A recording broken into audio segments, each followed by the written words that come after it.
আজি প্ৰধানমন্ত্ৰী নৰেন্দ্ৰ মোদীৰ মন কি বাত অনুষ্ঠান 124 সংখ্যক মন কি বাতৰ জৰিয়তে দেশবাসীক সম্বোধন কৰিছে ভাৰতৰ প্ৰধানমন্ত্ৰীগৰাকীয়ে।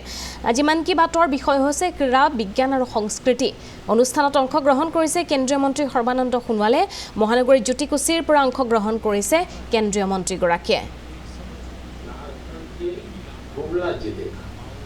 एक समय था जब ये इलाका माओवादी हिंसा के लिए जाना जाता, बासिया ब्लॉक के गांव वीरान हो गए थे, लोग डर के साये में जीते थे, रोजगार की कोई संभावना नजर नहीं आती, जमीनें खाली पड़ी थी और नौजवान पलायन कर रहे थे। इतनी शांत और धैर्य से भरी हुई शुरुआत हुई।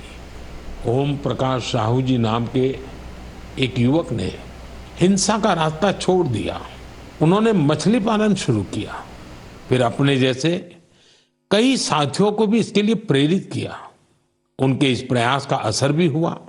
जो पहले बंदूक थामे हुए थे, अब मछली पकड़ने वाला जाल थाम चुके हैं। साथियों, ओम प्रकाश साहू जी की शुरुआत आसान नहीं थी। विरोध हुआ, धमकियां मिली, लेकिन हौसला नहीं टूटा।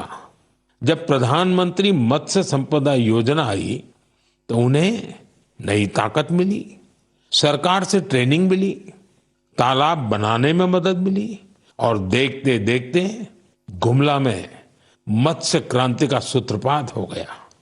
आज बासिया ब्लॉक के 150 से ज्यादा परिवार मछली पालन से जुड़ चुके हैं। कई तो ऐसे लोग हैं जो कभी नक्सली संगठन में थे, अब वे गांव में ही सम्मान से जीवन जी रहे हैं और दूसरों को रोजगार दे रहे हैं। गुमला की यह यात्रा हमें सिखाती है, अगर रास्ता सही हो और मन में भरोसा हो तो सबसे कठिन परिस्थितियों में भी विकास का दीप जल सकता है। मेरे प्यारे देशवासियों, क्या आप जानते हैं ओलंपिक के बाद सबसे बड़ा खेल आयोजन कौन सा होता है? इसका उत्तर है world police and fire games. दुनिया भर के पुलिसकर्मी, फायर फाइटर्स, सिक्योरिटी से जुड़े लोग, उनके बीच होने वाला स्पोर्ट्स टूर्नामेंट। इस बार यह टूर्नामेंट अमेरिका में हुआ और इसमें भारत ने इतिहास रच दिया। भारत ने करीब करीब 600 मेडल जीते। 71 देशों में हम टॉप 3 में पहुंचे। उन वर्दीधारियों की मेहनत रंग लाई जो दिन रात देश के लिए खड़े रहते हैं। हमारे ये साथी अब खेल के मैदान में भी झंडा बुलंद कर रहे हैं। मैं सभी खिलाड़ियों और कोचिंग टीम को बधाई देता हूं। वैसे आपके लिए ये भी जानना दिलचस्प होगा कि 2029 में ये गेम्स भारत में होंगे। दुनिया भर से खिलाड़ी हमारे देश आएंगे। हम उन्हें भारत की मेहमान नवाजी दिखाएंगे, अपनी खेल संस्कृति से परिचय कराएंगे। साथियों, बीते दिनों मुझे कई यंग एथलीट्स और उनके पेरेंट्स के संदेश मिले हैं। इनमें खेलो भारत नीति 2025 की खूब सराहना की गई है। इस नीति का लक्ष्य साफ है, भारत को स्पोर्टिंग सुपर पावर बनाना।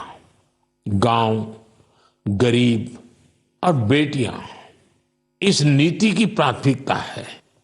स्कूल और कॉलेज अब खेल को रोजमर्रा की जिंदगी का हिस्सा बनाएंगे। खेलों से जुड़े स्टार्टअप्स, चाहे वो स्पोर्ट्स मैनेजमेंट हो या मैन्युफैक्चरिंग से जुड़े हो, उनकी हर तरह से मदद की जाएगी। सोचिए, जब देश का युवा खुद के बनाए रैकेट, बैट और बॉल के साथ खेलेगा तो आत्मनिर्भरता के मिशन को कितनी बड़ी ताकत मिलेगी। साथियों, खेल टीम स्पिरिट पैदा करते हैं। ये फिटनेस, आत्मविश्वास और एक मजबूत भारत के निर्माण का रास्ता है। इसलिए खूब खेलिए, खूब खेलिए।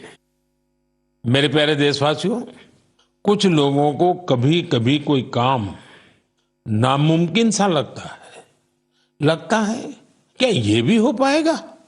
लेकिन जब देश एक सोच पर एक साथ आ जाए तो असंभव भी संभव हो जाता है।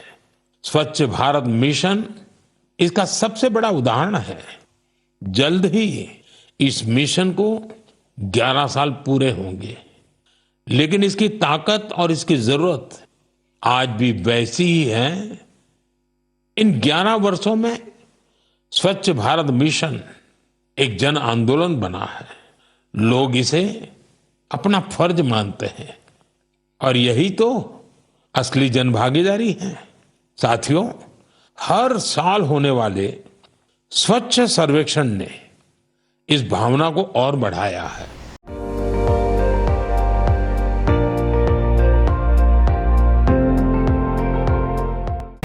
আপুনি চাই আছে ND24 সৰ্বশ্ৰেষ্ঠ নহয় সৰ্বোত্তমৰ দৌৰ।